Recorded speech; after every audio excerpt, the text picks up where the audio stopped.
ये बताइए, ये मोरिया फिल्म कैसे अचानक से आपके दिमाग में आई?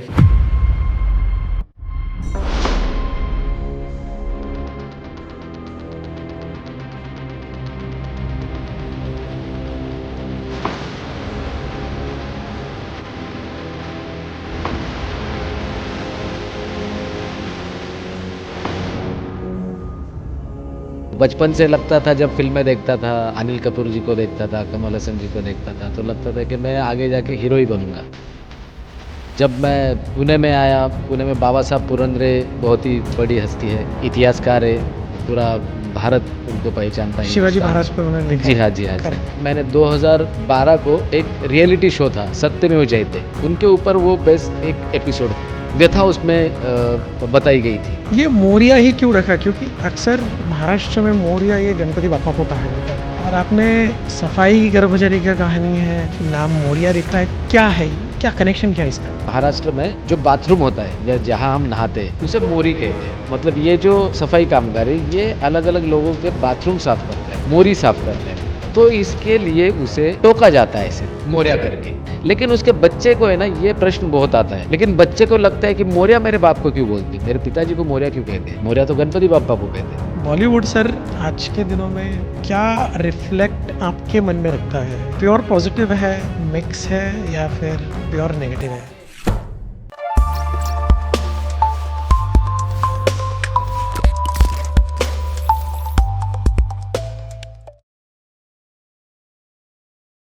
Welcome viewers to our channel podcast with Tushar Joge. मैं आपका होस्ट तुषार आज लेके आया हूँ एक सिनेमैटिक एपिसोड, सिनेमैटिक पॉडकास्ट। ये पॉडकास्ट सिनेमैटिक इसीलिए है क्योंकि आज हमारे समक्ष एक फिल्म डायरेक्टर है, एक्टर है और लेखक भी है। ये एक्टर, डायरेक्टर और लेखक ऐसी फिल्म के हैं जो रिसेंटली बहुत ही ज़्यादा चर्चा में आई है। ये मराठी फिल्म है जिसका नाम है मोरिया, और इसकी चर्चा क्योंकि जिस सामाजिक विषय पर इस फिल्म ने कवर किया है उस विषय पे ज़्यादा इनकी चर्चा हुई है, प्लस नाम मोरिया रखा था। और इसको कई सारे फिल्म फेयर अवार्ड्स भी मिले हैं, जैसे बार्सिलोना फिल्म अवार्ड मिला है, बॉलीवुड फिल्म अवार्ड मिला है, अयोध्या फिल्म अवार्ड मिला और अन्य कई सारे। तो बिना देरी किए दोस्तों आइए आज हम बात करते हैं फिल्म के दिग्दर्शक जितेंद्र बड़े जी से। जितेंद्र जी नमस्कार, वेलकम टू आवर चैनल। कैसे हो आप सर? बहुत बढ़िया सर। ये बताइए, ये मोरिया फिल्म कैसे अचानक से आपके दिमाग में आई? बिल्कुल, वैसे तो मैं बचपन से मतलब पैदा ही फिल्म बनाने के लिए हुआ हूँ। क्योंकि बचपन से लगता था, जब फिल्में देखता था, अनिल कपूर जी को देखता था, कमल हसन जी को देखता था, तो लगता था कि मैं आगे जाके हीरो ही बनूंगा। जब मैं पुणे में आया, पुणे में बाबा साहब पुरंदरे बहुत ही बड़ी हस्ती है, जी, इतिहासकार है, पूरा भारत उनको पहचानता है। शिवाजी हिंदुस्तान। महाराज पर उन्होंने लिखा जी है। हाँ, जी हाँ, जी हाँ। Correct। तो बाबा साहब के पास में आया था और बाबा साहब के साथ मैं ये सीखता था, थिएटर सीखता था। उन्होंने कुछ लोगों के नाम मुझे सजेस्ट किए थे, उनके पास उन्होंने मुझे भेजा था। थिएटर वगैरह करते करते करते कुछ जॉब्स वगैरह किए और एक फ़िल्म बनाना चाहता था मैं, जो कि बहुत ही अच्छी हो, मेरे खुद के डेब्यू के लिए बहुत अच्छी हो, as a actor, director, writer. तो उस हिसाब से मैंने 2012 को एक रियलिटी शो था, सत्यमेव जयते, तो उस शो में एक एपिसोड देखा था। अच्छा। जो कैवेंजर्स रहते हैं, सफाई कामगार जो रहते हैं, उनके ऊपर वो बेस्ट एक एपिसोड था। राइट। तो उनकी वो व्यथा उसमें बताई गई थी। और फिर मैंने जब देखा वो, तो मैंने सोचा कि मैं जिस हिंदुस्तान में रहता हूँ, भारत में रहता हूँ, ये तो वहाँ की कहानी नहीं, क्योंकि मैं कभी उस नज़रिए से उस कहानी को देखा ही नहीं था। तो इसलिए फिर बाद में जब मैं वो देखने के बाद मैं सच में ग्राउंड लेवल गया और मैंने अलग अलग गांव में जाके देखा, तो सच में वो कंडीशन थी या है। और फिर सोचा मैंने कि इसके ऊपर कुछ ना कुछ किया जाए। बेसिकली मैं इतनी संजीदा कहानी नहीं लिखता कभी, या इतना इमोशनल राइटर भी नहीं हूँ मैं कुछ कॉमेडी, रोमांटिक, ये इसमें ज़्यादा लिखता हूँ, या उससे पहले भी लिखा था मोरिया के पहले। तो लेकिन मैंने सोचा कि इसके ऊपर एक शॉर्ट फिल्म बनाते। तो फिर मैंने 14-15 के आसपास मैंने एक शॉर्ट फिल्म लिखी थी। Okay. तो वो थी करीबन 15 से 16 मिनट की, और फिर उसका रीडिंग था। मेरी पूरी टीम थी, मेरे असिस्टेंट्स या आर्टिस्ट वगैरह सबको लेके मैंने एक रीडिंग रखी थी। और जब रीडिंग होने के बाद उसका स्क्रीन प्ले सब बताने के बाद, तो उसमें से जो एक दो पास के दोस्त थे मेरे कि जो मुझे लाइफ में बहुत ही सपोर्ट करते और अच्छा मार्गदर्शन करते, तो उन्होंने मुझे कहा कि यार ये फिल्म है ना, तू 16 मिनट की बना के इसका कुछ फ़ायदा नहीं होगा। ये जो मैसेज है या जो तू बोलना चाहता है ये उतना तू बता नहीं सकता ये 16 मिनट में। तो हमें लगता है कि तू इसके ऊपर फिल्म बना या इसके ऊपर पूरे 2 घंटे की फिल्म लिख। तो तब मैंने जाके सोचा, मेरी वाइफ जो है तृप्ति, उसने भी मुझे उस वक्त सहयोग किया कि हाँ इसके ऊपर लिखना चाहिए, बहुत ही अच्छा सब्जेक्ट है।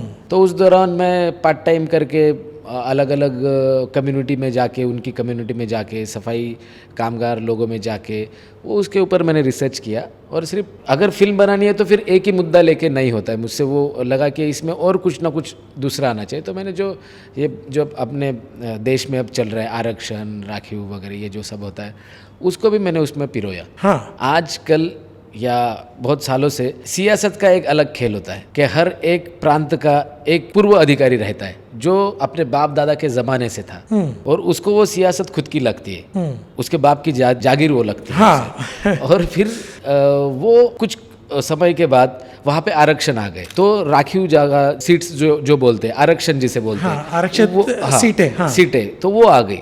SC ST NT विभाजन हुआ उसका। तो उसमें क्या हुआ, विभाजन होने के बाद ये जो सियासत करते थे सालों से, पीढ़ियों दर पीढ़ी कर रहे थे, तो उनको वो अनसिक्योर्ड हो गए। अभी क्या करें, तो फिर वो लोग हायर करने लगे, SC के, ST के, NT के, वो हायर करके उनको पैसा डाल के उनको जिताते हैं, और फिर अगले 5 साल सियासत खुद संभालते हैं, उनको सिर्फ साइन करने के लिए यूज़ करते हैं। एक जगह तो उस बात को मैंने इसमें पिरोया। और फिर वो जो मौर्य है उसका लाइफ कैसे रहेगा, कैसे जाएगा, वो सच में सपने तो हर एक देखना चाहता है। मैं भी सपने देखता हूँ, मैं सपने देख के ही आज फिल्म बनाई मैंने। लेकिन हर एक आदमी का एक सपना होता है कि मैं मेरी लाइफ में अच्छा कुछ करूँ, और मेरे बच्चे के लिए खास, आप भी है पापा, मैं भी पापा हूँ, तो हमने क्या भोगा या हमने क्या किया, इससे ज़्यादा हमारे बच्चे को ज़्यादा से ज़्यादा अच्छी लाइफ मिलेगी, उसका हम ज़्यादा ख्याल रखते हैं। तो उस तरीके से मौर्य उसके बच्चे को आगे जाके डॉक्टर, इंजीनियर या उससे बड़ा बनाने की कोशिश कैसे करता है या विचार कैसे रखता है, ये इसमें हमने दिखाया है। वाह, what a wonderful thing. Thank you. ये मौर्य ही क्यों रखा? क्योंकि अक्सर महाराष्ट्र में मौर्य ये गणपति बापा को कहा जाता है, और आपने सफाई कर्मचारी का कहानी है, नाम मौर्य रखा है, क्या है ये, क्या कनेक्शन क्या है इसका? ओके सर, क्या है, गणपति बापा को मौर्य कहते हैं, लेकिन जो सफाई कामगार है महाराष्ट्र में, जो बाथरूम होता है जहाँ हम नहाते हैं, उसे मोरी कहते हैं। हाँ, मराठी में उसे मोरी कहते हैं बाथरूम को। तो ये बाथरूम मतलब ये जो सफाई कामगार है ये अलग अलग लोगों के बाथरूम साफ़ करता है, मोरी साफ़ करता है मतलब। तो इसके लिए उसे टोका जाता है सिर्फ मौर्य करके, क्योंकि वो मोरी एक वचनी है, मौर्य अनेक वचनी है। वो बहुत सारी मौर्य साफ करता है, इसलिए मौर्य उसे कहते हैं। लेकिन उसके बच्चे को है ना, ये प्रश्न बहुत आता है, जैसे हमको आया, आपको आया, कि उसे ही मौर्य क्यों कहा गया, क्योंकि उसके बेटे के सामने सब उसका अपमान करते हैं मौर्य मौर्य करके।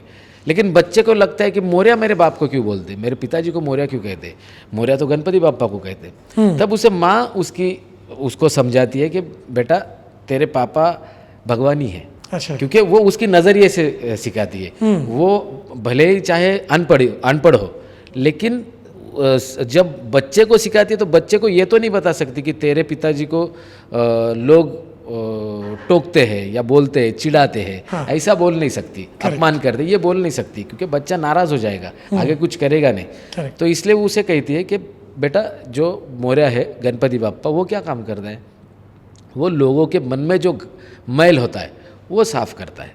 और तेरे पिताजी क्या करते हैं, लोगों ने किया हुआ मैल साफ़ करते। तो दोनों का काम एक ही हुआ, मैल साफ़ करना। इसलिए तेरे पिताजी को लोग पूरा गांव मौर्य कहते हैं। तो इस तरीके से उसका डेफिनेशन हमने फिल्म में रखा है, लेकिन किसी की भावनाओं को दुखा के ये हमारा उद्देश्य बिल्कुल नहीं था। तो ये इसका इस तरीके से हमने उसमें पिरोया है। राइट। तो सर जब आप ये कैरेक्टर डिसाइड कर रहे थे तो कैरेक्टर में भी नाम उसको आपने मोरिया ही कहा गया है, उसको वैसे ही एड्रेस किया गया है। बिल्कुल। तो तब क्या क्या यही भावनाएं थी कि उसको कंटिन्यूसली रिमाइंड किया जाए कि तू सफाई करने वाला है, या फिर वो एक व्यंग था जो समाज को दिखाना चाहते थे? क्या वो what was the main sense? व्यंग मैं कहूँगा कि ये व्यंग कुछ जो समाज के एक दूजा भाव करने वाले जो लोग हैं, हाँ उनके मन का ये व्यंग है सच में बताए तो। और जब हमने मोरिया लिखी तो मोरिया का कैरेक्टर एक्चुअली क्या होता है कि अगर आप मोरिया का पोस्टर देखेंगे या मोरिया का फिल्म देखेंगे तो उसमें जो मोरिया है वो बहुत ही मतलब गंदे के तरीके से रहता है, उसके दाढ़ी बहुत बड़ाई है वो। और सच में ऐसा होता है, जो एक कोई आदमी सफाई कर रहा है या नाली साफ़ कर रहा है, टॉयलेट साफ़ कर रहा है, तो वो कभी खुद के ऊपर नज़र नहीं रखता, खुद के ऊपर ध्यान नहीं देता। जैसे हम लोग सुबह उठ के हम शेविंग करेंगे या फेस वॉश लगाएंगे, फिर हम खुद का ख्याल रखते, लेकिन उसे वो कुछ खुद का ख्याल नहीं है। तो इसलिए वो उस तरीके से है। और जैसे आपने बताया कि मोरिया, हमने उस वक्त मोरिया कैरेक्टर के लिए बहुत आर्टिस्ट से बात भी की कि ये मोरिया टाइटल रोल के लिए, लेकिन बहुत सारे लोगों ने कहा मुझे उस कैरेक्टर के लिए नेचुरली दाढ़ी चाहिए थी, नेचुरली बाल बढ़ाने चाहिए थे, तो उस रोल के लिए कोई तैयार नहीं हो रहा था। या होते थे तो फिर आर्टिस्ट बोलते थे कि हम मतलब बहुत अच्छे आर्टिस्ट जिनके मैं नाम नहीं ले सकता अभी, तो उन्होंने कहा कि 1 साल का हमें पैकेज कीजिए, हम 1 साल शेविंग नहीं करेंगे, बाल नहीं काटेंगे, और फिर 1 साल का हमें पैकेज दीजिए। बोले 1 साल तो फिर मैं शाहरुख खान जी को ले सकता हूँ या ऋतिक रोशन को ले सकता हूँ, इतना उसका बजट जाएगा। हाँ, तो इसलिए फिर हमने सोचा, मैं पहले बहुत साल पहले थिएटर करता था, तो मैंने सोचा कि ये क्यों ना जो शिव धनुष्य कहते हैं उसे खुद ही उठाया जाए, और पॉजिटिवली लिया कि अपने लिए भी एक अच्छा मौका मिल सकता है। राइट। तो मैंने उस वक्त, जब अभी मैं लग रहा हूँ वैसे नहीं, मैं खुद 15 से 20 किलो मैंने वेट पुट ऑन किया था। हाँ, वो मैंने 3 से 4 महीने में पुट ऑन किया था। और फिर खुद दाढ़ी मैंने 1.5 साल बढ़ाया उसके लिए, बाल बढ़ाए उसके खुद, और उसका चलने का तरीका अलग रखा, बोलने का तरीका अलग रखा, बैठने का अलग रखा। और सबसे बड़ी बात, लास्ट 2 मंथ में मैंने यहाँ से ऊपर मेरे चेहरे को पानी भी नहीं लगाया था, पूरे चेहरे को और बालों को। हाँ, सो कि वो सफाई का, हाँ, का दिखना चाहिए वो, तो इसलिए उतना वो मेहनत करके फिर जब किया तब वो संकोच था कि भाई लोग बोलते थे अरे ऐसा बाल बढ़ाने से थोड़ी एक्टिंग होता है, उससे नहीं होता। एक्टर का फिजिकली उसने एक्टिंग अच्छा करना चाहिए। लेकिन मेरा थॉट था, मैं डायरेक्टर था, मुझे लगता था कि ये नेचुरली इसका मज़ा आएगा। लेकिन जब फिल्म रिलीज़ हुई, फिल्म के दौरान जब वो शेव करता है, क्लीन शेव होता है, तो जिस तरीके से शाहरुख सलमान को थिएटर्स में तालियां सीटियां मिलती है, उस तरीके से मोरिया को भी मिली। हाँ। तो वहाँ पे मैं जीत गया था एज ए डायरेक्टर कि इसके लिए मैंने 1.5 साल जो मेहनत की है, तो इसके लिए। और उसके बाद बहुत सारे फेस्टिवल्स में, बॉलीवुड फेस्टिवल्स में या बार्सिलोना फिल्म फेस्टिवल में मुझे बेस्ट एक्टर का खिताब भी मिला, स्क्रीन प्ले का भी मिला और डायरेक्टर का भी मिला। तो खुशी है कि वो जो डिसीजन लिया था वो सही लोगों तक पहुँचा एक्चुअली। हाँ। आई रिमेंबर, क्योंकि मैं लंदन आपके प्रीमियर, जो लंदन में आपका जो प्रीमियर होता उसमें था, एंड आई रिमेंबर कि लोगों ने फिल्म को ख़त्म होने के टाइम पे उनके आंखों में आंसू थे। बिल्कुल। तो मतलब वो बता रहा है कि फिल्म लोगों तक पहुंच रही है। So that is a wonderful thing. I mean, वो मुझे आज भी वो याद है, वो जो इमोशनल स्टेट जो था। एंड सो ये, आई मीन, जब एक सही विचार के से किसी भी फिल्म को अगर बनाया जाता है तो वो लोगों तक पहुंचती है। बिल्कुल। उसकी जो भी तैयारी लगे, जैसे बाल बढ़ाने से लेकर all that, so that is amazing.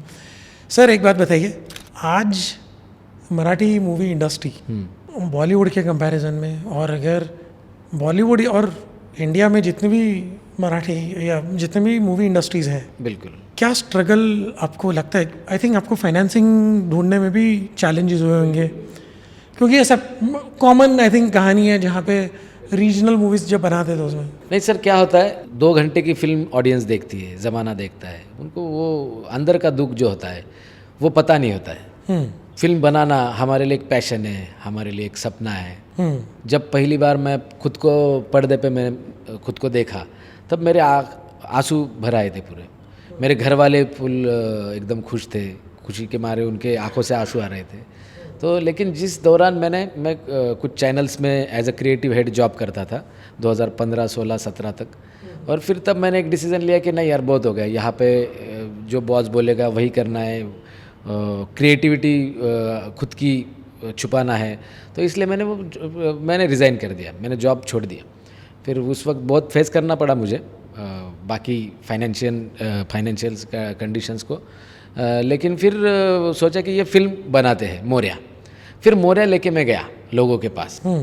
तो सर मैं कम से कम उस दौरान 2018 के मिड से 2019 तक मैं कम से कम 56 प्रोड्यूसर्स के पास गया था। ओह 56, और 56 में से मुझे 54 प्रोड्यूसर्स ने हाँ कहा था। अरे वाह। हाँ, एक ने मुझे चेक भी दिया था, एग्रीमेंट भी किया था। ओके दूसरे दिन मुझे कुछ मैसेज नहीं, लेकिन उसने मुझे कहा था कि आपका चेक तो क्लियर हो गया, आप चेक कीजिए। मुझे आ गया मैसेज। तो मिसगाइड करने वाले बहुत लोग हैं इंडस्ट्री में। और फिर उसके बाद एक्चुअली ये जो फिल्म है ये 2024 में रिलीज़ हुई है, 22 में हमने उसका शूट किया था। एक्चुअली ये 2019 में शूट होने वाली थी और 20 में रिलीज़ होने वाली थी, लॉकडाउन से पहले। लॉकडाउन से पहले। हाँ, सब हो गया सब। मैंने उस वक्त भी दाढ़ी बढ़ाई थी, 1 साल 2018 से 19 तक दाढ़ी बढ़ाई थी, बाल बढ़ाए थे। और सब इस तरीके से चल रहा है कि भाई हाँ चलो फाइनल हो गया। अभी जेब में जो पैसे थे अपने खुद के, जो फंडिंग था वो गाना किया उसमें ख़त्म हो गया। बाकी लोकेशंस कर रहे, ये कर रहे, वो कर रहे। आपको तो पता है फिल्म करना मतलब मुँह की बात नहीं है, बहुत ही उसका खर्चा है। जैसे लगता है कि वो शूटिंग को गए तभी खर्चा है, खर्चा उसके पहले भी बहुत होता है। राइट से बाकी लोगों का एडवांस करना है, तब वो साथ में आते हैं। ऐसी दिवाली का वक्त था और एक महोदय थे, उन्होंने एग्रीमेंट किया मेरे साथ और मुझे कहा कि आपको ऑनलाइन में पैसे कल ट्रांसफ़र करता हूँ। तो उन्होंने कहा, मैंने कहा ठीक है, आरटीजीएस कर रहे हो। तो सेकेंड डे मुझे, और मैंने सबको बताया, डेट निकल गई, सब आर्टिस्ट को डेट पहुँच गई, टेक्नीशियंस को डेट पहुँच गई, और 2 दिन के बाद आप सबको एडवांस आ जाएगा। हाँ, और फिर उस तारीख को हमको काम शुरू करना है। और उस दौरान फिर अगले दिन मुझे उनका मैसेज आया कि आपको पेमेंट क्लियर हुआ क्या, 20 लाख रुपए का। तो आपको पेमेंट क्लियर हुआ क्या? बोला नहीं, मुझे क्लियर नहीं हुआ। वो एडवांस बताया था।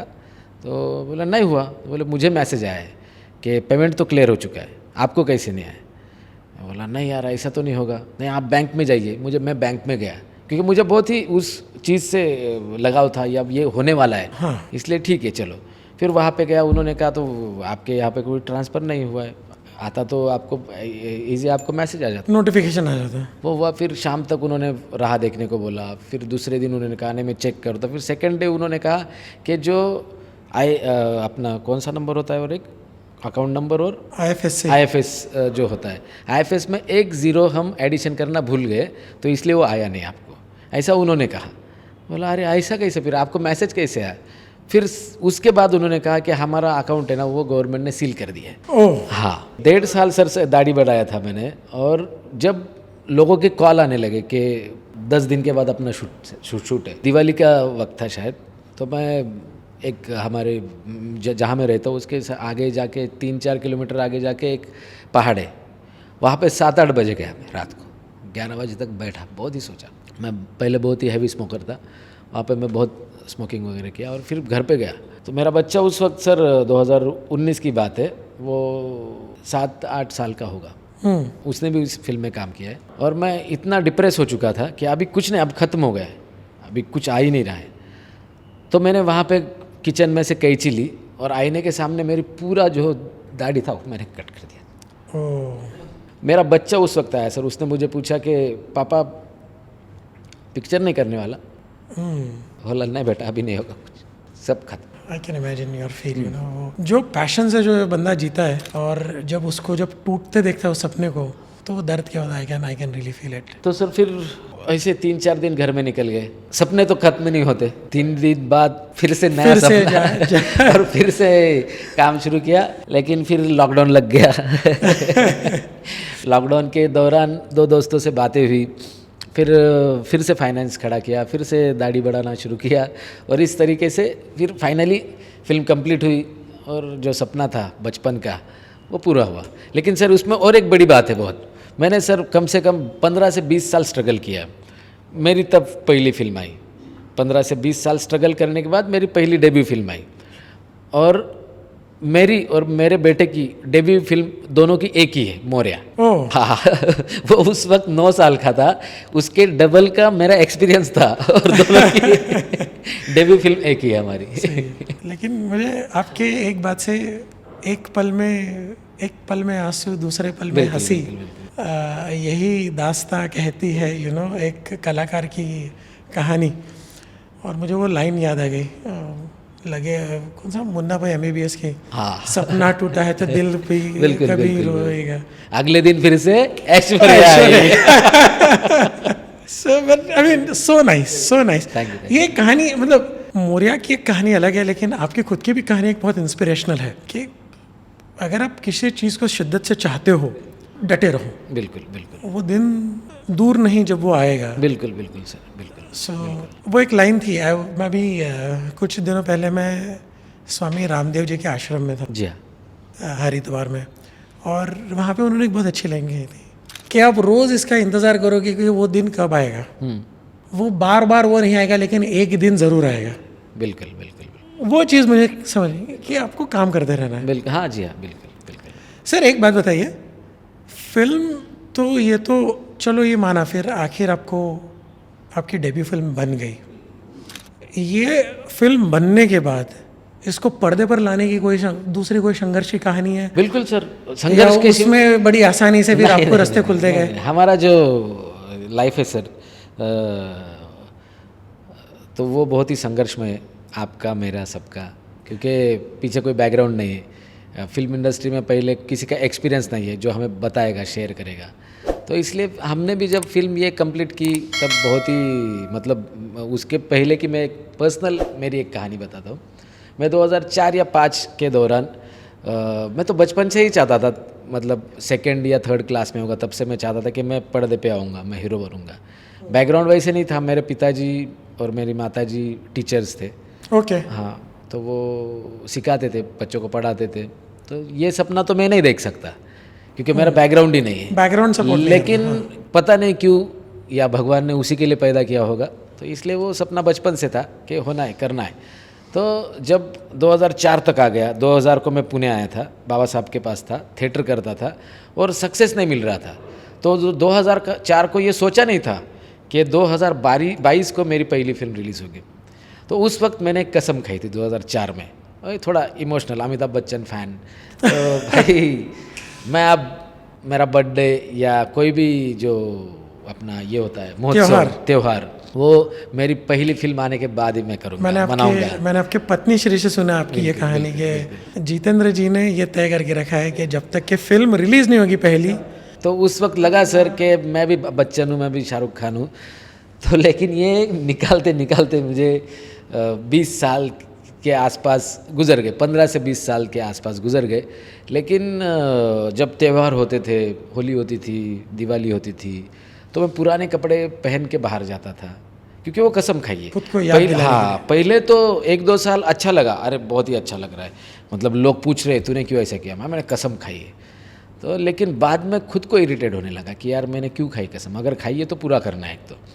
और मैं बर्थडे भी नहीं मनाता था मेरा, दोस्त लोग केक लाते थे, मैं उस दिन, मैं 15 साल मेरे बर्थडे के दिन मेरे घर पे भी नहीं रुका और दोस्तों को मिला नहीं, मैं कहीं मोबाइल स्विच ऑफ करके निकल जाता था।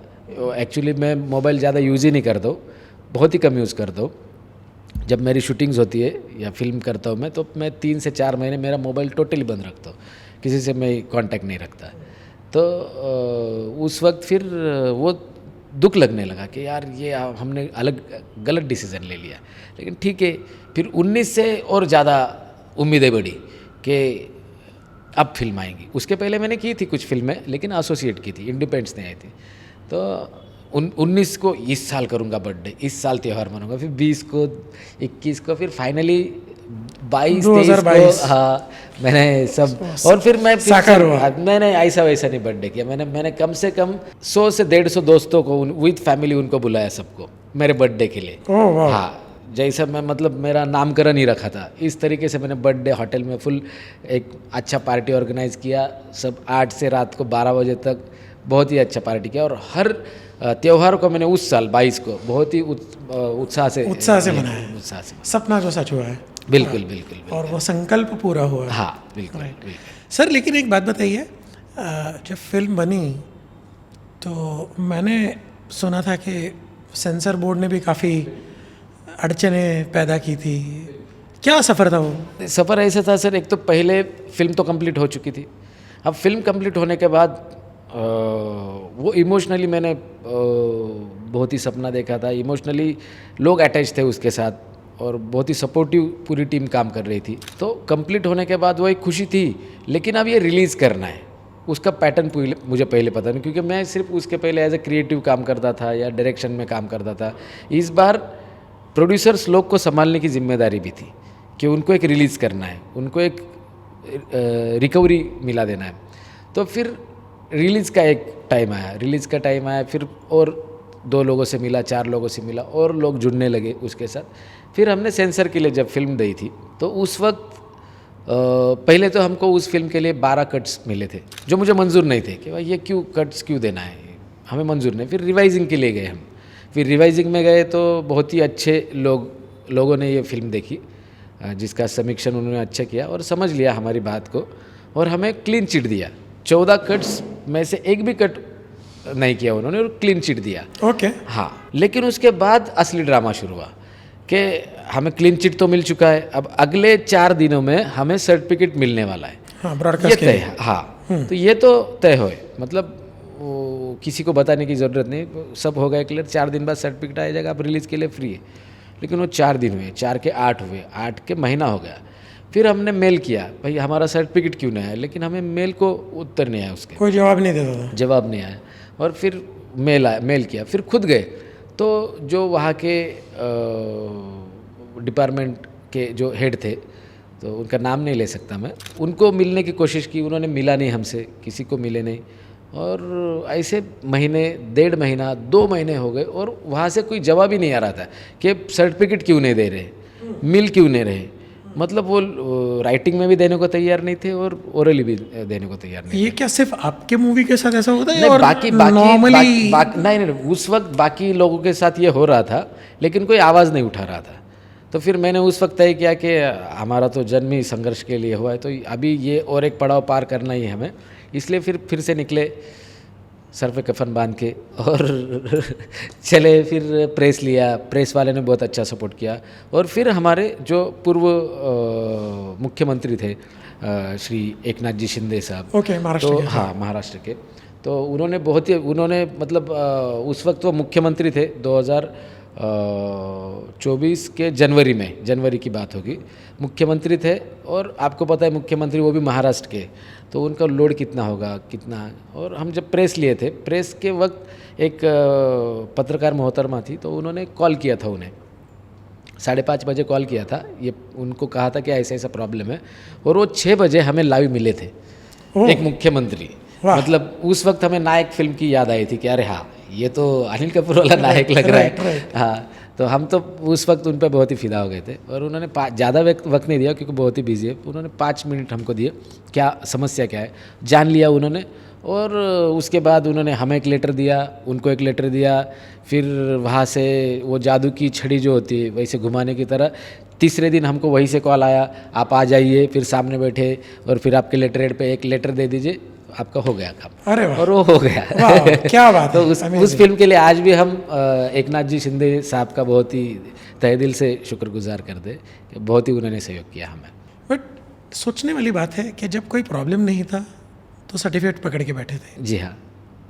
पता नहीं क्या लगता है आपको, इज इट कोई ऐसा कोई प्रेशर है जिस वजह से ये, या और नहीं, वो अगर सामने बैठते थे उस वक्त तो हमें समझ में आता था कि क्या प्रॉब्लम क्या है, लेकिन उन्हें आज तक बताया नहीं, सस्पेंस रखा। उसके ऊपर रिसर्च करके एक नई फिल्म बनाऊंगा मैं।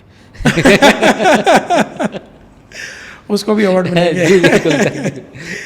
सर, ये मोरिया मूवी को 40 से भी ज़्यादा देश में इसको प्रीमियर हुआ और इसको इतने सारे अवार्ड मिले, क्या, व्हाट इज़ द एक्सपीरियंस? बहुत ही मतलब उस वक्त तो वो सपना ही था सर। और सपने तो मतलब सिर्फ देखना नहीं चाहिए, उसके ऊपर सच में काम करना चाहिए, तब सपने सच होते। और सबसे बड़ा हमारा था कि इंटरनेशनल एक फेस्टिवल था, बार्सिलोना फिल्म फेस्टिवल। उसमें दुनिया से, पूरी दुनिया भर से कम 10,000 फिल्में आई थी अलग अलग लैंग्वेज की। हाँ। और उसमें से फर्स्ट बेस्ट फिल्म का जो खिताब मिला था वो मोरिया को मिला था। वाह। तो उस वक्त हमारा बहुत ही अलग एक एक्सपीरियंस था। उस वक्त मतलब खुशी के मारे कम से कम 3-4 दिन तो नींद ही आती नहीं थी। सोते थे तो ऐसे खट करके फिर से जागते थे कि अरे ये क्या हो गया। सत्य है कि नहीं? हाँ। और बहुत सारे जगहों पर, जैसे बॉलीवुड फिल्म फेस्टिवल में मिला, या अयोध्या में मिला, जयपुर में मिला, बहुत सारी जगहों पर उस फिल्म की वजह से बहुत लोगों से और अच्छी पहचान हुई, बहुत अच्छे लोगों से। यशपाल शर्मा जी जो है लगान में बहुत बड़े स्टार है, तो उनके एक फेस्टिवल में बहुत अच्छा पुरस्कार, हमें 3 पुरस्कार मिले थे। तो हाँ, तो भारत भर में फिल्म की चर्चा हुई थी, फिल्म अच्छी भी चली, इंटरनेशनल लेवल पे अच्छा उसको रिस्पांस मिला। आपने खुद सहयोग किया था लंदन में, वहाँ पे बहुत अच्छे, वहाँ का एक्सपीरियंस एक बहुत ही अच्छा था कि जब फिल्म खत्म हुई, जैसे आपने 2 मिनट पहले कहा था, एक गृहस्थ थे जो फिल्म देखने के बाद कम से कम 5 मिनट वो उनका रोना रुक नहीं रहा था। और मुझे बाहों में पकड़ के वो मुझे जो जितना रोए थे वो एक्सप्लेन, मैंने उनसे पूछा भी, क्योंकि वो जो लंदन में रहने वाला आदमी, एक तो वो एस्टेब्लिश होगा, सेटल होगा पूरी तरह से, लेकिन वो जो फिल्म है वो एक सफाई कामगार की है, एक गरीब कुटुंब के एक व्यक्ति की है। तो उनको वो क्या ये हुआ, मुझे वो आज तक पता नहीं चला कि उनको क्या। मैंने उनसे पूछा कि भाई आपको क्या लगा, मतलब एज अ डायरेक्टर मुझे वो बहुत ही वो जानना है कि वो क्या फीलिंग क्या थी, हाँ। वो उन्होंने एक ही कहा कि मैं इसके ऊपर बोल ही नहीं सकता सर, लेकिन बहुत ही शानदार फिल्म है। और उन्होंने लोगों से आह्वान भी किया है, मेरे पास वीडियो उनका, कि ज़्यादा से ज़्यादा लोग इसे देखें, और हुआ वैसे भी। और बॉक्स ऑफिस पे इसने तहलका मचा दिया। जी हाँ, बिल्कुल सर। मराठी मूवीज़ के इसमें, so which is wonderful. Of course इसकी चर्चा जैसे सैराट और ऐसी मूवीज़ की हुई वैसी नहीं हुई, पर फिर भी इसने बहुत अच्छा परफॉर्म नहीं, सराहना तो मिली बिल्कुल। और सैराट का सब्जेक्ट जो था सर, वो एक लव स्टोरी था, यंगस्टर्स को लेके लिया गया था। करेक्ट। और जो मोरिया है, तो मोरिया एक सामाजिक विषय पर है, तो मैच्योर्ड लोग, उसका जो क्लास है मैच्योर्ड लोग। और हम भी ऐसा नहीं सोचते थे कि उसका 100 करोड़ 200 करोड़ बिजनेस होगा, जो मिला वो उससे बहुत ही खुश है हम लोग। सर एक बात बताइए, इस फिल्म की आपने कई भाषाओं में डबिंग भी की है, हिंदी में है, तेलुगु में है, तमिल में है। सर एक बात बताइए, क्या इस फिल्म को आप हिंदी में नहीं बना सकते? जी हाँ, बिल्कुल बनाएंगे, बिल्कुल बनाना चाहते हैं। किसकी अगर ये ख्वाहिश नहीं रहेगी कि आपकी मराठी फिल्म अच्छी हो गई, और हिंदी बनाना तो ज़रूरी है इसके लिए, क्योंकि ये जो सब्जेक्ट है, ये सब्जेक्ट रीजनल के लिए नहीं, ओनली महाराष्ट्र के लिए नहीं, ये यूनिवर्सल है, पूरे स्पेशली भारत में। हाँ। जी हाँ, पूरे हिंदुस्तान में इसका प्रचार होना चाहिए। और एक्चुअली जब हमने फिल्म फेस्टिवल में भेजा था, तो उसका स्वागत इसीलिए किया गया था कि हरियाणा में उसका स्वागत इसलिए किया गया कि हाँ यार, ये तो हमारी स्टोरी है, हमारी, हाँ, हर एक को वो लगता हाँ, है कि ये हमारी कहानी है। हाँ, तो इसलिए उसको साउथ में गई, उसके बाद अपने कर्नाटका में गई, सब तरफ उसको बहुत ही अच्छा रिस्पांस मिला। वो अपनी लगती है, इसलिए बिल्कुल बनाना चाहेंगे। और उसके लिए अलग से एक प्लान रखेंगे, अच्छा कास्टिंग लेंगे चाहे तो। वैसे दर्शकों को मालूम नहीं है, लेकिन मैं बताना चाहता हूँ कि हमारे जो सारे डायरेक्टर, इन्होंने हिंदी में एमए किया है और फिल्म बनाई मराठी में, तो अभी हम हिंदी का इंतज़ार कर रहे हैं। बिल्कुल बिल्कुल, वो तो सपना पूरा करना पड़ेगा ना सर। आपने अभी हिंदी में ये मूवी करने की इच्छा तो व्यक्त की है। सर एक बात बताइए, मराठी इंडस्ट्री ये आज के तारीख में ऐसा क्या कारण है कि जो पीछे रह गई है? जबकि अगर वंश की बात करेंगे तो दादा साहेब फाल्के, जिन्होंने चलचित्र मूवीज़, ये उनके जन्मदाता है भारत में, वह पिक्चर लेके, उन्हीं के नाम का दादा साहेब फाल्के अवार्ड, जो सबसे बढ़िया अवार्ड है मूवीज़ में, तो उन्हीं का वंश मराठी मूवीज़ क्यों इतना पीछे पड़ गया आज? क्या कारण है? बॉलीवुड का एक तबका एक कॉस्मेटिक हो गया है, बहुत ही ग्लैमरस हो गया है, और साउथ की मूवीज़, ये क्या ये ट्रायंगल समझ में नहीं आता कभी। Sir what is your overview? सच अगर कहे तो दादा साहेब फाल्के ये जन्मदाता तो है ही हिंदी सृष्टि के, हिंदी फिल्म सृष्टि के, लेकिन उनके बाद भी है ना जो जितने आगे 5 से 6 साल जो लोग आए वो सब मराठी ही थे। दादा साहेब फाल्के के बाद भी जो कोई डायरेक्टर आए या उनके जो टेक्नीशियंस थे वो सब मराठी थे। बाद में ये जो ग्लैमर आ गया बीच में तो वो उसमें से मराठी लोग बाहर आने लगे या उनको बाहर निकाला गया समझ लीजिए। और अभी जो है सब हिंदी फिल्मों में बहुत सारा बजट लगाते हैं और उसकी वजह से देखने का नज़रिया मराठी ऑडियंस का उसकी तरफ ज़्यादा रुझान है। हिंदी फिल्में ज़्यादा देखी जाती है क्योंकि उसके ऊपर बजटिंग है, सब है, 200 करोड़ 300 करोड़, और वो लगाते भी इसलिए क्योंकि उनका जो मार्केट है वो यूनिवर्सल है। राइट, क्योंकि ऑडियंस बेस बड़ा है, ऑडियंस बेस बड़ा है, इंडिया में है, इंडिया से बाहर है। तो मराठी का वैसे नहीं, मराठी का एक लिमिटेड ऑडियंस बेस है। हाँ, तो उसके लिए वो जो साउथ का जो कंपेयर हम करते तो साउथ के लोगों ने तो जैसे चाणक्य जी ने जो शपथ ली थी कि ये करके, तो उस तरीके से उन्होंने एक शपथ ली है कि हम फिल्म देखेंगे तो हमारी ही देखेंगे, हिंदी नहीं देखेंगे या हॉलीवुड। और अगर वो देखेंगे तो वो हमारी लैंग्वेज में डबिंग करके देखेंगे हम। हाँ। अभी लेटेस्ट आपको बताता हूँ, छावा रिलीज़ हुई है और छावा पूरे हिंदुस्तान में दुनिया में तहलका मचा रही है, लेकिन साउथ में वो तमिल तेलुगु कन्नड़ में रिलीज, कन्नड़ में ही रिलीज। हाँ, और फिर वो देख रहे।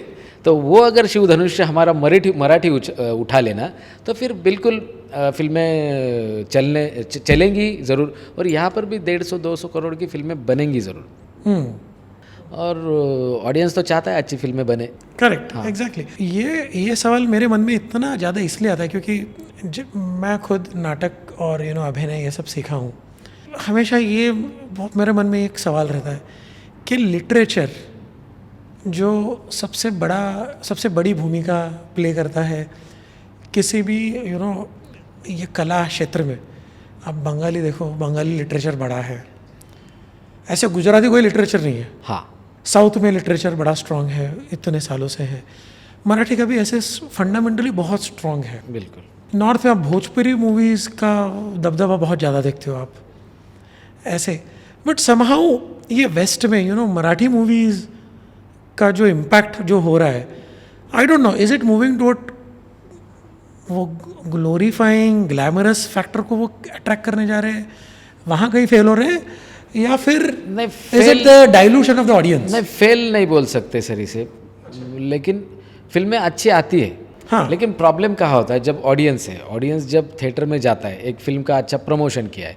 हाँ। एक्चुअली मराठी में पिछले साल हमने माननीय मुख्यमंत्री एकनाथ जी शिंदे साहब को भी हमने एक पत्र दिया था, उनसे चर्चा भी की थी इस बारे में कि जो मराठी में जो निर्माता है, प्रोड्यूसर्स है, हाँ, उनको प्रोडक्शन का नॉलेज बिल्कुल नहीं है। हाँ, उनको एक सपना देख के लाया जाता है। जैसे कोई उदाहरण दीजिए। जैसे कि हीरोइन से हीरो है, उनका एक ग्लैमर अलग होता है, तो उनको वहाँ पे लेके जाते हैं उनसे प्रोड्यूसर्स को okay. तो भाई देखिए फिर पार्टीज में मतलब। हाँ, अब हर एक को लगता है कि किसी सेलिब्रिटी से हमारी पहचान हो, कोई सेलिब्रिटी मेरे घर आए, तो हर एक का एक सपना होता है।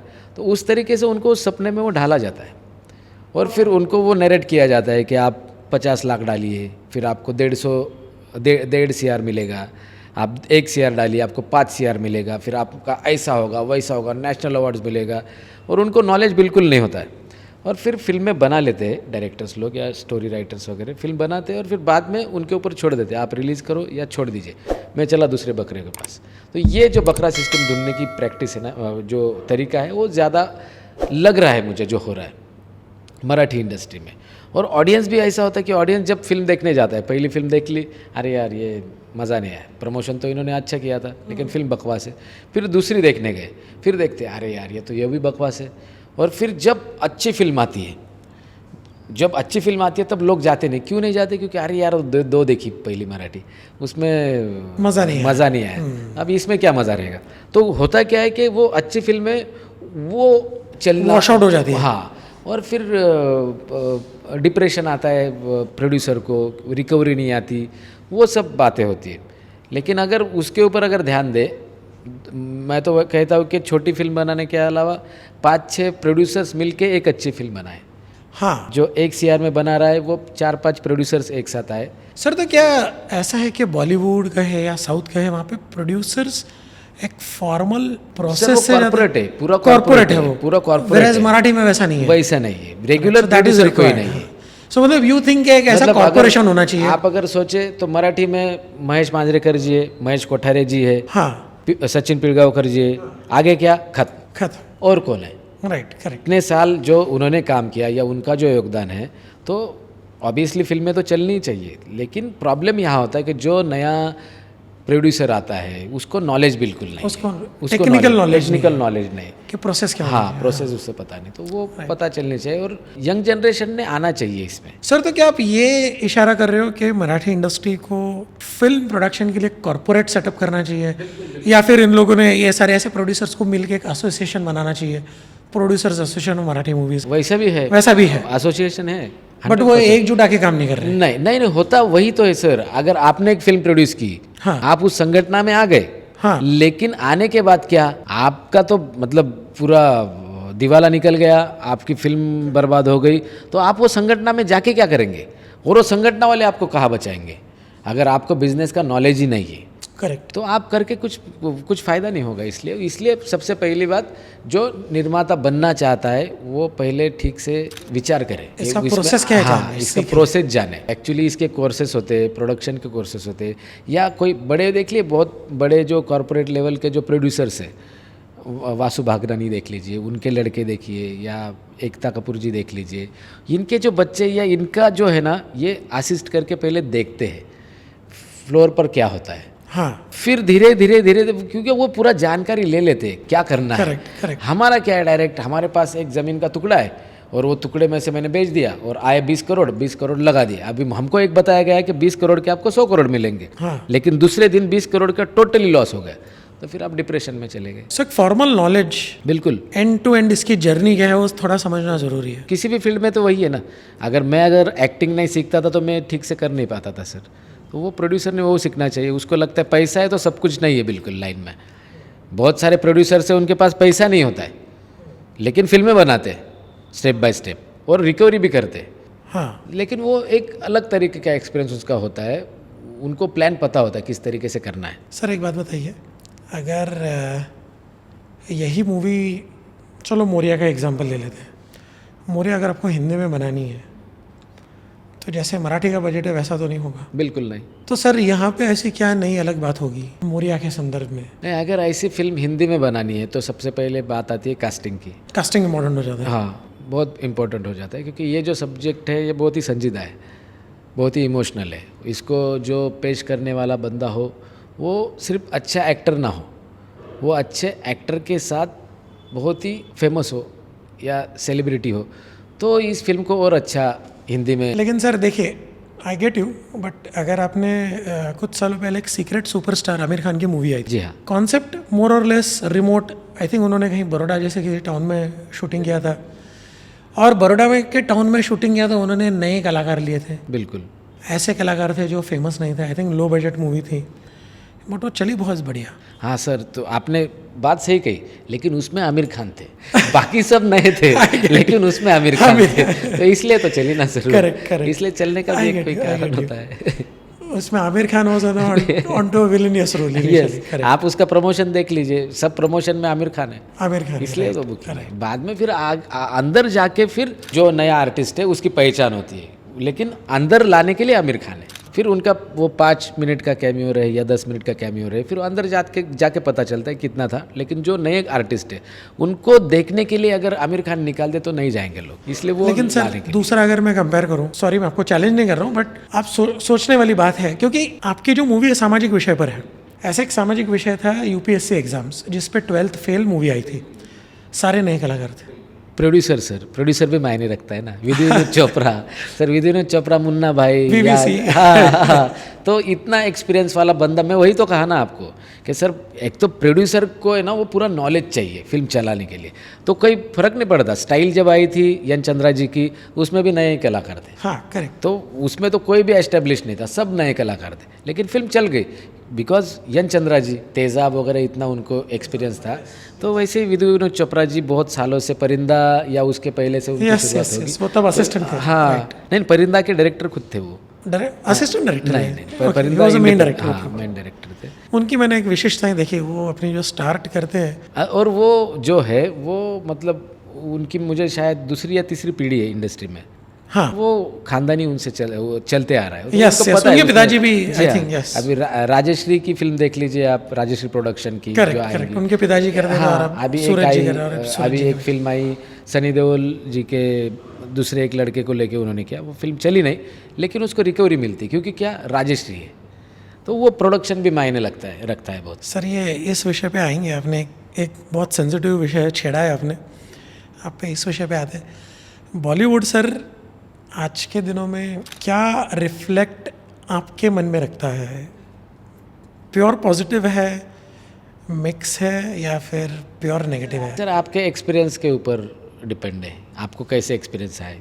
कई लोगों को अच्छे एक्सपीरियंस आए होंगे, कई को नहीं आए होंगे, कुछ अच्छे नहीं में जैसे बुरे। माने? बॉलीवुड में चिटिंग बहुत ज़्यादा है, जो मेरा ये खुद मेरा एक्सपीरियंस में बोल रहा हूँ, मैं कहीं किसी और दूसरे का यहाँ पे विषय नहीं बोल रहा हूँ। ओके, तो यहाँ पे चीटिंग एक बड़े मायने में होता है, झूठ बोला जाता है आपसे, कमिटमेंट अलग की जाती है, लेकिन यहाँ पे दिखाया अलग जाता है। अगर आप उसको डिस्क्राइब करें, आपके अच्छे एक्सपीरियंस बॉलीवुड के और आपके बुरे एक्सपीरियंस अच्छे एक्सपीरियंस ज़्यादा है। जैसे यशपाल शर्मा जी, हम एक फेस्टिवल में गए थे ओके जहाँ पे मोरिया लगी थी।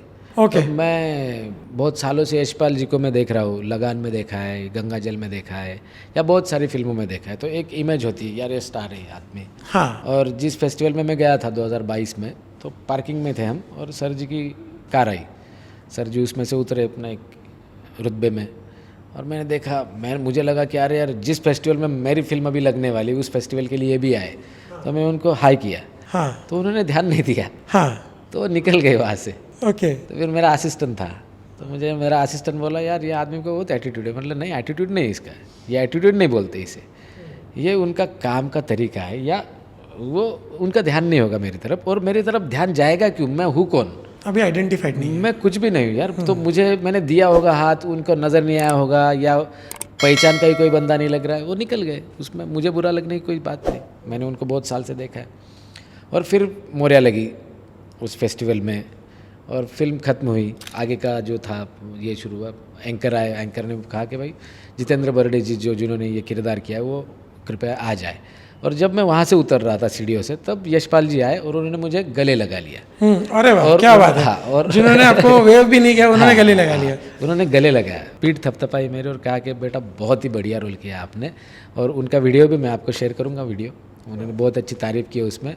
तो वो था। फिर मैंने मेरे असिस्टेंट को भी बताया कि बेटा देख ये है कि आपकी पहचान आपके हाथ देने से नहीं होती, आपका काम देखने से। काम से होती। तो उन्होंने काम देखा, तो उन्होंने, और वही उसी तरह से और बहुत सारे बॉलीवुड के जो मेरे दोस्त थे या आर्टिस्ट है, वेल नोन आर्टिस्ट है, उन्होंने फिल्म को सराहा है, बहुत ये किया है। लेकिन जो अब एक दूसरा एक्सपीरियंस जो कहे कि भाई जैसे मैंने आपको कहा चीटिंग, तो बीच में अभी एक फिल्म आई थी, आई है अभी शुरू है, तो उसके मालेगांव का, सॉरी अपना ये था सुपर बॉयज़ ऑफ मालेगांव करके एक फिल्म आई थी। कब आई थी ये? अभी आई थी, 28 फेब को आई है। ओके ओके, हाँ, तो उसका जो ओरिजिनल था सुपर बॉयज़ ऑफ मालेगांव का ओरिजिनल, मालेगांव का सुपरमैन, ओके, मालेगांव का सुपर, मालेगांव का सुपर, ये वही मालेगांव जहाँ पे ये मॉलीवुड नाम का, ओके, जी हाँ, महाराष्ट्र में, जी हाँ, बिल्कुल बिल्कुल, करेक्ट, ये धुलिया के पास जो आता है, राइट, ओके ओके, हम भी प्रॉपर धुलिया से ही है। Okay, okay. 20-25 साल हो गए, पुणे मुंबई में रहते। ओके। तो उस फिल्म में मेरी जो वाइफ है, उन्होंने लीड रोल किया था मालेगांव का सुपरमैन में। ये कब बनी थी? 2006 में। ये फिल्म किसके बारे में थी, मालेगांव सुपरमैन? एक्चुअली ये तो एक पैरोडी थी। पैरोडी मतलब जैसे हम किसी की चीज़, किसी फिल्म का विडंबन कहते हैं, व्यंग करके जो बनाते हैं पैरोडी, तो उस तरीके से थी सुपरमैन। उसके ऊपर एक डॉक्यूमेंट्री फिल्म बनी थी जिसने पूरी दुनिया में बहुत अलग अलग फेस्टिवल्स में पुरस्कार प्राप्त किए थे। डॉक्यूमेंट्री ऑन मालेगांव सुपरमैन, हाँ, डॉक्यूमेंट्री ने। इसलिए ये बंदे जो थे मालेगांव के, हाँ, पूरे हिंदुस्तान में इनका थोड़ी चर्चा हो गई कि अरे ये बॉलीवुड के लड़के देखो कैसी फिल्में बनाते हैं, कैसे बना कैसे बनाते हैं, कैसे जुगाड़ लगाते हैं। इनको कहते हैं कि ये बनानी है फिल्म तो बनानी, मुंबई में जाके ये फिल्म बनती है, ऐसा Passion कुछ है, नहीं, पैशन। हाँ। तो ये सब हुआ। और उसके बाद फिर 2022 को फरहान जी अख्तर और जोया अख्तर, जिन्होंने जिंदगी ना मिलेगी जी हाँ, दोबारा जी हाँ, बनाई। जी, अच्छा, जी, वो जी, ओके हाँ। ओके। तो उन्होंने उस फिल्म के ऊपर बायोपिक बनाने का सोचा, डॉक्यूमेंट्री के ऊपर के ऊपर बायोपिक, कि ये लोगों ने जुगाड़ कैसे लगाया था, कैसे फिल्म बनाई। तो उन्होंने 2022 को हमें कॉल किया कि ऐसा ऐसा जीतू जी हम फिल्म कर रहे हैं, तो उसके लिए आपकी जो मिसेस ने वो रोल किया था, वो जो इंसिडेंस था बनाने का, फिल्म बनाने की जो प्रक्रिया थी, उसके ऊपर हम एक फिल्म बना रहे हैं, super boys of Male. Malegaon Superman जो 2000 की मूवी थी, उसमें आपकी वाइफ लीड हीरोइन थी। लीड हीरोइन थी। ओके, तो उनकी उसमें कहानी बताई गई है। हाँ, ओके, फिल्म बनाने की कहानी, फिल्म बनाने की कहानी, बनाने की कहानी। Correct. वो जाता है नॉन फिक्शन में, सत्य घटना पर आधारित फिल्म उन्होंने ये की थी। और हमें पूछा कि ऐसा ऐसा उनके हमें राइट चाहिए या, ये आप अख्तर फैमिली के बारे में। ओके, 2022 में उन्होंने कॉल किया। और फिर हमने कहा कि भाई हमें स्क्रिप्ट पढ़नी होगी, तो कभी कभी कुछ बदलाव कर देते हैं लोग बिना पूछे। तो उन्होंने कहा कि अभी स्क्रिप्ट कंप्लीट नहीं, अभी आप परमिशन दीजिए हमें कि हम ये फिल्म बनाए या ना बनाए, आपके बीवी का नाम यूज़ करें। ठीक है, कीजिए आप, अच्छी बात है।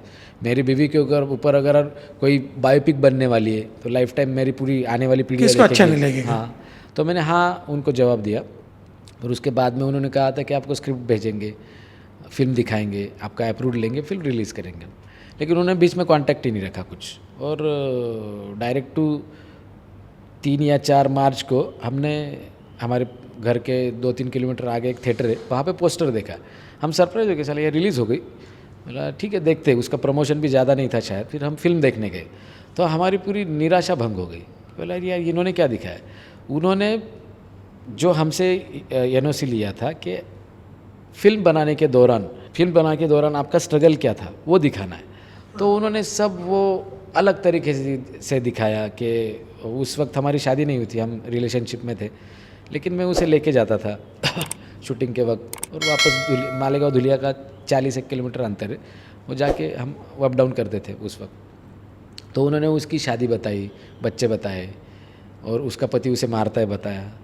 और फिर वो एक मुस्लिम व्यक्ति के प्यार में चली जाती है, जो फिल्म का लीड हीरो है शफीक करके। और वो उसे, मैं उस वक्त जाता तो उसे वो दीदी करके बुलाता था, ये उसे भैया कहती थी। और उसने वो नाते को अलग से मोड़ कर दिया और वो दिखाया कि वो डिवोर्स के लिए कोशिश करती है, उसका एक बच्चा है। तो फिर फिल्म देखने के बाद मैंने उनसे फ़ोन किया, पहले नासिर जी से किया। बोला नासिर जी ये क्या दिखाया आपने तो कह रहे कि आप नॉन फिक्शन है, ये कैसे आपने दिखाया। फिर नहीं उन्होंने पहले डिस्क्लेमर दिया है। बोला यार लेकिन आप जो प्रमोशन कर रहे हैं पूरा, वो आप कर रहे हैं कि ये नॉन फिक्शन है, ये सत्य घटना पर आधारित है, और आप मुझे बोल रहे हैं कि डिस्क्लेमर दिया है। 2006 की जो मूवी थी, जो बनाई थी, जी, जिसमें आपकी धर्मपत्नी लीड रोल में, उसका स्ट्रगल दिखाया था फिल्म मेकिंग पर। बिल्कुल, कि एक व्यक्ति को अगर फिल्म मेकिंग बनानी है तो कितने स्ट्रगल होते हैं। कहानी मतलब वो स्ट्रगल उसमें दिखाया गया था किसी महिला का, एक किसी लड़की का, कि अगर वो फिल्मों में बनाना चाहती है, फिल्में बनाना, तो क्या क्या स्ट्रगल होते हैं। ये 2006 की कहानी मालेगांव सुपरमैन। जी हाँ, इसकी बायोपिक जैसे आप कह रहे हो, super boys of Malegaon, Akhtar family ने, मतलब ये जोया अख्तर और फरहान अख्तर ने बनाने की कोशिश करी बायोपिक। आपसे कॉपीराइट मांगे, परमिशन मांगी, आपने फिर परमिशन दी, और फिर उन्होंने जो बनाई, वो गलत तरीके से बनाई सर। उन्होंने स्टोरी क्या बताई उसमें, स्टोरी कुछ और बताई। जो हमसे NOC लिया गया था कि स्ट्रगल दिखाने वाले उस फिल्म में, तो वो लास्ट के 10 मिनट्स में ही दिखाया, वो जो फिल्म मेकिंग का स्ट्रगल में। हाँ, तो एक्चुअल फिल्म फिर किस में बनी। फिल्म इनकी एक पर्सनल लाइफ अलग से झूठी दिखाई गई। जो पर्सनल लाइफ है, जो वो हीरोइन की है, हाँ हीरोइन की है, वो जो हुआ ही नहीं हमारे साथ, वो उसमें डाला गया। मतलब क्या दिखाया गया था उसमें? दिखाया गया कि उसकी शादी हो चुकी है, उस वक्त हमारी शादी नहीं हुई थी, उसको एक बच्चा है जो हमें हुआ 2012 को, उसको उसका पति मारता है, और इसलिए वो अपने पति को छोड़ के, जो शफीक है, जो उसे 2006 तक अपना भाई की तरह उसे मानती थी, वो भी अपनी बहन की तरह उसे पुकारता था, और फिर ये उसके प्यार में हो गई, और फिर इसके डिवोर्स के लिए वो शफीक कोशिश कर रहा है, ऐसा उसमें दिखाया गया। नॉन फिक्शन बायोपिक जिसमें आपकी पत्नी लीड रोल में है, जिनकी जिंदगी का वास्तविक स्ट्रगल फिल्म मेकिंग का दिखाना था, उसके अलावा उसको छोड़ के नॉन फिक्शन को इन्होंने बनाया और बताया कि आपकी जो पत्नी है उन पे अत्याचार हुए आपसे, बिल्कुल उनको ये दिखाया कि बच्चा है वगैरह ये सब, और आपकी पत्नी किसी दूसरे समाज के दूसरे धर्म के लड़के के।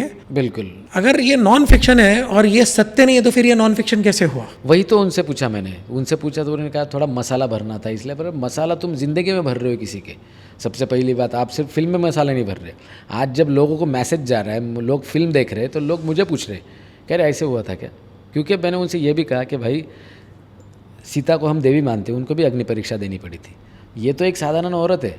आज 4 लोग पूछेंगे, आगे जाके हमारे बच्चे देखेंगे, उनके बच्चे देखेंगे, क्या बोलेंगे वो कि तुम्हारी दादी ऐसी थी या नानी ऐसी थी? सर लेकिन जब उन्होंने आपकी कहानी, आपकी ही कहानी गलत तरीके से दिखाई है, आपकी ज़िंदगी की, आपकी पर्सनल कहानी अगर गलत तरीके से, तो आपने उनको पूछा नहीं? आप उनसे पूछा तो उन्होंने यही कहा कि मसाला भरना था, फिर फिक्शन है, नॉन फिक्शन है, इसमें उलझाते रहे, फिर आपके साथ एक नई फिल्म बनाएंगे, ये सब्जेक्ट बाजू रखते। गाजा दे दिया, हाँ, लड्डू दे दिया। हाँ, तो उन्होंने कहा कि आपके साथ एक नई फिल्म बनाएंगे। मैंने बोला वो बाद में बनाएंगे हम, इसका मुझे आप उत्तर दीजिए। अब फिर 2, 3, 4, 5 दिन ऐसे ही गए, इसलिए फिर मैंने प्रॉपर अभी 4 दिन पहले लास्ट सैटरडे मैंने पुलिस कंप्लेंट भी किया है। अभी आज या कल माननीय मुख्यमंत्री महाराष्ट्र के देवेंद्र जी फडणवीस साहब, उनसे मिलके उनको भी पत्र देने वाले हैं हम। और बीजेपी की बहुत सारी संगठनाएँ, महिला आघाड़ी या वो सब जुड़ रहे हैं धीरे धीरे। सब लोगों तक पहुंचाना पड़ेगा सबसे पहली बात। ये तो एक प्रताड़ना दिखाई गई है जो कि वास्तव में है नहीं सर। तो लेकिन इससे तो आपके रेपुटेशन पे भी। बिल्कुल नहीं, इसीलिए मैंने उनसे यही सवाल पूछा है उनसे, हमारे तो उनसे कोई माफ़ी वगैरह कुछ भी नहीं आई? नहीं, बिल्कुल। उन्होंने जब कॉल किए हमने, तो मेरे पास सब कॉल रिकॉर्डिंग 21 कॉल से उनके मेरे साथ 5 दिन में 21 कॉल्स। जोया जी खुद नहीं बोली मेरे साथ, उनके ईपी थे। कौन ईपी? एग्जीक्यूटिव प्रोड्यूसर कासिम करके थे। ओके। ओरिजिनल थी मालेगांव का सुपरमैन, उसके डायरेक्टर नासिर जी, उनसे बात हो रही मेरी। वो उसमें माफ़ी मांगते हैं, सर हो गया, हमें पता नहीं था आपकी जो पत्नी है अभी तृप्ति जी, वो इस लेवल पे होगी आज, जो आज वो निर्माता है, उसका इतना रुतबा होगा, या वो बीजेपी में भी एक बड़े पद पर जाने की अभी कोशिश कर रही है, बड़ी कार्यकर्ता है, वो हमें पता नहीं था, इसलिए मैं बनाया। मतलब ठीक है, ये आपको पता चला, लेकिन आप क्या करेंगे आप? उन्होंने कहा कि आप क्या चाहते हैं? मैं चाहता हूँ कि आप फिल्म बंद कर दें। मैं भी निर्माता हूँ, लेकिन किसी की इज्जत उछाल के आप ऐसी फिल्में नहीं बना सकते। मतलब ये क्या हो गया सर, ये दिखाने की कोशिश ऐसी हो रही है कि गलत मैसेज दिखाया जा रहा है कि एक हिंदू जो लड़की है वो हिंदू लड़के के साथ सुरक्षित नहीं है, एक हिंदू लड़की मुस्लिम लड़के के साथ सुरक्षित है, ये मैसेज दिया जा रहा है। और आज जो है ये नई फिल्म के माध्यम से, है मालेगांव का सुपर बॉयज़ ऑफ मालेगांव में, और जब रिलीज़ करने का जो वक्त है वो रमज़ान का महीना है, 28 से रमज़ान भी शुरू हुआ, 28 को फिल्म भी रिलीज़ हुई है। रमज़ान में वो ये जो कम्युनिटी है ये फिल्में देखती नहीं, तो फिर आप किसको दिखाना चाहते हैं ये फिल्म? आज जो आने वाली जो तरुण पीढ़ी है, जो लड़कियां है, उनको दिखाना चाहते हैं कि आपके साथ जो हिंदू लड़के वो सुरक्षित नहीं रख सकते आपको। लव जिहाद जो सत्य घटना है, बिल्कुल, जहाँ पे हमने केरला स्टोरीज में भी देखा है, वास्तव जो घटनाएं हुई है, इस पर ये पर्दा डालना चाहते हैं। और पर्दा डालना चाहते हैं सर, और इसको बढ़ावा देना चाहते हैं कि वेलकम टू मुस्लिम कम्युनिटी, लड़कियों के लिए खास करके।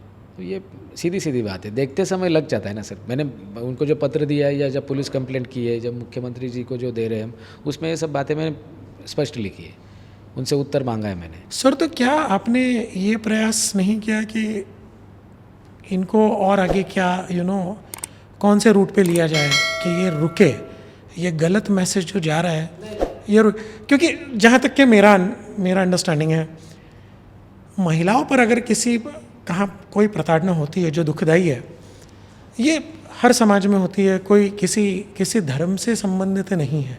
मैं तो परदेश में रहता हूँ, बिल्कुल, वहाँ पर गोरों में भी वही वो तो है होता है, जिसको डोमेस्टिक वायलेंस का नाम दिया जाता है।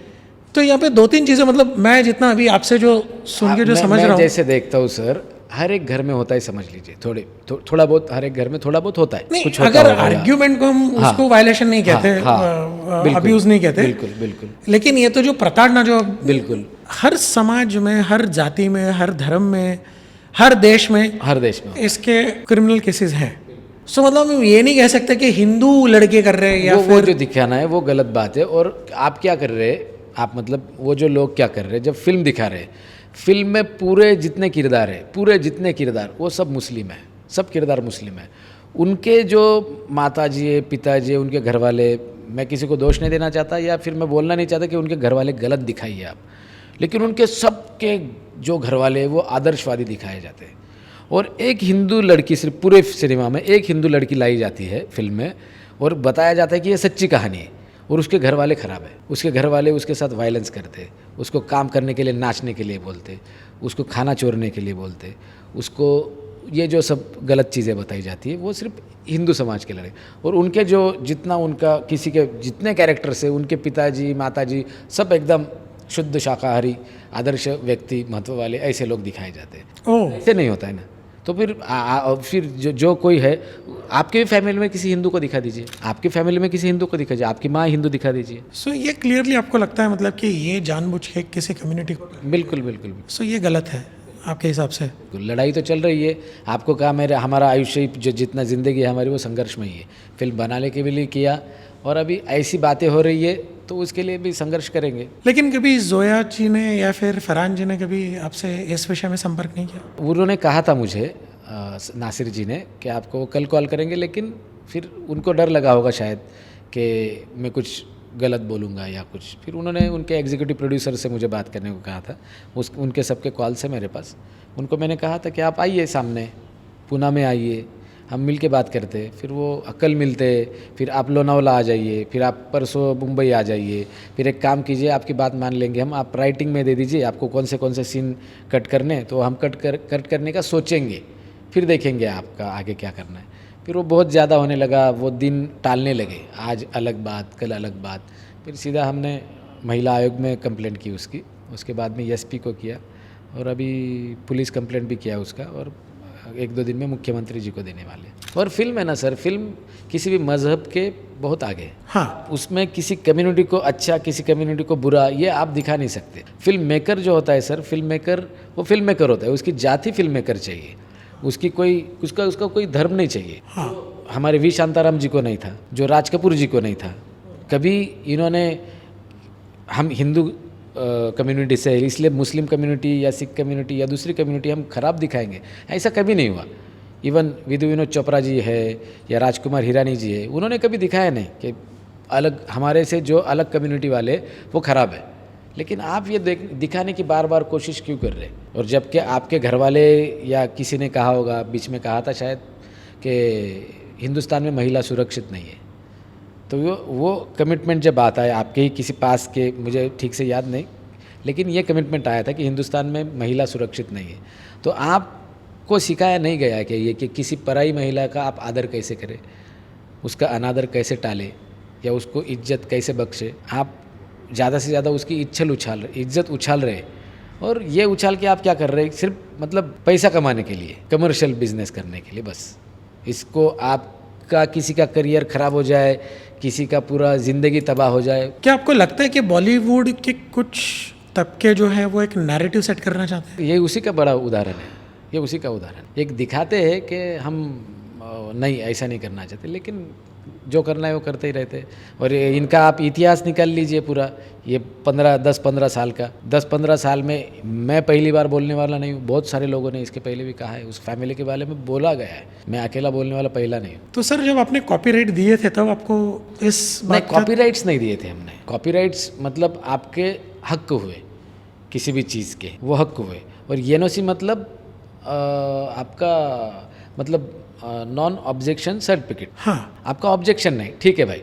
राइट्स मतलब ये मेरी जगह है, ये जगह मैं आपको दे रहा हूँ, ये आपके हक हो गए। ओके, ये जगह मेरी, ये कुर्सी मेरी है, आप बैठ सकते हैं। आपको दे दिया मैंने, हक दे दिया, फिर ये मेरी वापस नहीं आएंगी। इसको आपको बेचना है या रखना है, नॉन ऑब्जेक्शन सर्टिफिकेट, मेरे ऑब्जेक्शन नहीं, आप इस पर बैठ सकते हैं, लेकिन बाद में उठ जाइए, ये मेरा don't claim that it is yours. Yes. तो उन्होंने वो हक की तरह से यूज़ किया है उसे, कि आप सामने वाले की ज़िंदगी बदल कैसे सकते हैं? सबसे पहली बात, ज़िंदगी नहीं बदल सकते आप किसी की। मतलब झूठ बताया कैसे सकते हाँ। कि ये ऐसा है। हाँ। ये आपने बहुत सही कहा कि जो मतलब आपके हिसाब से जो बॉलीवुड जो अभी नैरेटिव सेट कर रहा है कुछ तबके, नॉट पूरा Bollywood, because I believe there are many बिल्कुल बिल्कुल गुड बहुत अच्छे लोग भी आर्टिस्ट। हैं। मैंने ये भी देखा है कि बॉलीवुड में थोड़ा बहुत नॉर्थ का भी है, you know, and there is a family groupism भी एक है। ग्रुपिज्म जो अच्छे आर्टिस्ट है उनको मूवीज नहीं सर, अच्छे आर्टिस्ट तो मतलब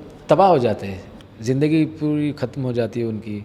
सब मेरे जैसा डिसीजन नहीं लेते कि चलो भाई खुद फाइनेंस लाएंगे, खुद प्रोड्यूसर लाएंगे, खुद भागेंगे और अपना सपना पूरा करेंगे। लोग ख़त्म हो जाते हैं, ज़िंदगी तबाह हो जाती है लोगों की। एक बंदा मुझे मिला था, मैं एक चैनल में था, मैं ऑडिशंस लेता था बहुत, चैनल के लिए, मेरे लिए नहीं, चैनल के लिए, सीरियल्स के लिए वगैरह लेता था। तो एक बंदा आया था उस वक्त, तो वो बंदा शायद 15-16 साल से मुंबई में स्ट्रगल कर रहा था एज ए एक्टर होने के लिए। ओके। तो वो बंदा उस वक्त मेरे अंडर कम से कम 4 से 5 नई सीरियल आने वाली थी, 2016-17 की बात होगी। तो वो मुझे एक ऑडिशन में मिला, दूसरी ऑडिशन में मिला, ऑडिशन देखे गया, मतलब फिर एक होता है ना, एक नज़र से पहचान हो जाती है ना, अरे यार ये पिछली 2 बार भी आया था। और शायद 45 से 50 साल की उसकी उम्र होगी, 45 तक होगी। तो फिर मैंने उसको उस दिन तीसरी चौथी ऑडिशन में उसको कहा, अरे साहब आपका नाम कहा? बोला आप हर एक ऑडिशन को आते, आप रेगुलर काम करते? हाँ, कल ही मैं मिथुन के साथ था, मिथुन जी के साथ मैंने एक शूट किया, एक फ़िल्म का शूट किया मैंने। एक सीन था, नवाज़ुद्दीन साहब के साथ मेरा सीन था, और मिथुन जी मेरा सीन देख रहे थे, और जैसे सीन ख़त्म हुआ तो मिथुन जी ने ताली बजाई, मुझे गले लगा लिया। हाँ अच्छा। और वो बंदा बोला ठीक है, मैं आऊँ क्या, मेरा शूटिंग है अभी अमिताभ बच्चन जी के साथ। मैं कहा, मैं बाद में फिर बोला अरे ये क्या है यार, ये आइटम क्या है? तो फिर उसके साथ जो था उसने कहा कि इसको वो बीमारी हो चुकी है, क्या बोलते हो उसे, स्पीड पर्सनैलिटी जैसा कुछ तो भी हो चुका है। जो हम सपने में देखते हैं वो सपना सच में देखता है। और ये 3 साल से वो ट्रीटमेंट भी ले रहा है। वो बाकी पागल लोगों की तरह वो किसी को मारता नहीं, किसी को कुछ नहीं करता, लेकिन अगर यहाँ पे बैठा है तो उसका शूटिंग चालू है, अमिताभ जी के साथ चालू है, ऋतिक रोशन जी के साथ चालू है, उसका पेमेंट भी मिल गया, वो खाना भी खा के आया, और फिर वो आपको बोलता है सच में। हाँ, तो ऐसे भी लोग, मतलब ज़िंदगी तबाह हो चुकी है लोगों की। और होता कैसे, अभी जैसे आपने कहा कि जिन्होंने काम किया है, या जिन्हें फिल्मों में लिया जा रहा है आजकल, तो 80% जो नए लोग आ रहे हैं उनके ही घर के लोग, जिनको कुछ आता ही नहीं है, उनको एक्टिंग का भी पता नहीं है, लेकिन उसके ऊपर हम बात नहीं कर सकते कि उनके बाप पैसे लगा रहे हैं, तो हम क्या बोलेंगे, उनको तबाह होना है। लेकिन कैसे होता है, उसकी वजह से बाकी जो अच्छे आर्टिस्ट है वो फ्रस्ट्रेट हो रहे हैं बहुत कि अरे इनको कुछ आता ही नहीं। नेपोटिज्म एंड बॉलीवुड का बहुत बड़ा कनेक्शन है। लेकिन उनको जब पूछते हैं, प्रेस वाले भी पूछते हैं इनको क्यों, फिर वही तो आता है ना सर, कि उनके बाप के पास पैसा है, वो लगाते हैं उनको, चल गया तो चल गया, नहीं चला तो नहीं चला। बहुत सारे फ्लॉप ही होते, आप देख ली उधर, मैं नाम नहीं लूँगा किसी का, लेकिन बहुत सारे फ्लॉप ही होते, बहुत कम है, मतलब 2% होंगे कि वो हिट हो जा रहे, जैसे ऋतिक रोशन साहब हो गए, फ्लॉप भी हो जाते हैं। एक्टिंग का ये भी नहीं आता। बिल्कुल सो नहीं, ट्रू। बिल्कुल। जब ये सारा, जब आपको ये रियलिटी जब सुनते हैं, फील होता है, फिर भी क्या आपको लगता है कि आपको बॉलीवुड में इतना विश्वास है कि इसमें से भी हम अगर चाहें तो एक सोना निकाल सकते हैं वगैरह? निकाल सकते हैं सर। अभी जैसे मैंने मराठी फिल्म की, तो जब मैं यही बात 10 साल पहले बोलता था, 2014 या 15 में, कि मैं फिल्म कर रहा हूँ, मराठी फिल्म करना है मुझे, तो उस वक्त भी मुझे पागल ही कहते थे लोग, अरे पागल है ये, क्या फिल्म करेगा, इसके पास क्या है, ये कैसे फिल्म करेगा। तो आज कह रहा हूँ कि हिंदी फिल्म करूँगा, तो फिर से पागल बोलते। अगर पागल बोला तो फिल्म कंप्लीट होगी सफलता निश्चित वो तो है। सो दोस्तों, आज हम इसी नोट पे फिनिश करते हैं। आपने सुना जितेंद्र जी के मुंह से कैसे बॉलीवुड को यूज़ किया जाता है एक नैरेटिव के लिए। आपने ये भी देखा आज कि कैसे अगर किसी ने सफलता के लिए, किसी ने अगर ठान ली है, तो सफलता उसके कदम ज़रूर चूमेगी। समय लगता है, ये जिस पे किसी का कोई कंट्रोल नहीं है, लेकिन if you are committed you have success which is certain, not every day but one day certainly. So with all this note and with the success of Maurya, मैं जितेंद्र जी को एक फाइनल कॉन्ग्रेचुलेट देना चाहता हूँ। Thank you sir. और definitely I would like to wish you all the best आपके आने वाले फिल्मों के लिए। हिंदी में मौर्या मैं ज़रूर देखना पसंद करूँगा। बिल्कुल सर, बिल्कुल। That would be my dream and that would be my first clap for you and यही हम समाप्त करते हैं। दोस्तों जुड़े रहिए हमारे चैनल के साथ, बने रहिए। हर बार एक नए एपिसोड, एक नए गेस्ट, एक नए और विषय अलग तरीके से we will continue to rediscover you know and untold stories, unheard stories, and will continue to bring it to you in a new ways. तब तक keep subscribing, keep following us, keep commenting। आपके comments हमको feedback मिलते हैं, वही feedback से हमको कहाँ गलती हो रही, कहाँ सुधर रहा है, इसका हमें आइडिया आता है। सो मिलता है नेक्स्ट टाइम नए चैनल के साथ, नए एपिसोड के साथ। See you, goodbye, thank you.